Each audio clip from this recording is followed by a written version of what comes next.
ਜਿੰਨੇ ਵੀ ਬਾਹਰ ਯਾਰ ਬਣਾਉਣ ਵਾਲੇ ਹੋ, ਪਿਓ ਵਰਗਾ ਯਾਰ ਕੋਈ ਨਹੀਂ ਦੁਨੀਆ ਤੇ। ਬੇਸ਼ੱਕ ਕੀ ਬਾਤ। ਪਿਓ ਵਰਗਾ ਯਾਰ ਕੋਈ ਨਹੀਂ ਦੁਨੀਆ ਤੇ। ਜੋ ਤੁਹਾਡੇ ਪਿਓ ਨੂੰ ਪੀੜ ਹੈ ਨਾ, ਉਹ ਬਾਹਰ ਕਿਸੇ ਨੂੰ ਨਹੀਂ ਹੋਣੀ। ਮੈਂ ਆਪਣੀ ਗੱਲ ਦੱਸਣਾ, ਮੈਂ ਜ਼ਿੰਦਗੀ 'ਚ ਆਪਣੇ ਪਿਓ ਨੂੰ ਯਾਰ ਬਣਾਇਆ।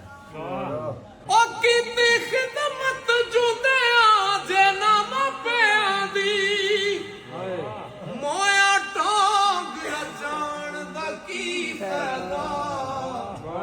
ਉਹ ਪਹਿਲਾਂ ਕੋਲ ਬਹਿ ਕੇ ਦੁਖੜਾ ਫੁੱਲਿਆ ਨਹੀਂ, ਪਿੱਛੋਂ ਰੋਣ ਕਰ ਲਾਉਣ ਦਾ ਕੀ ਫਾਇਦਾ।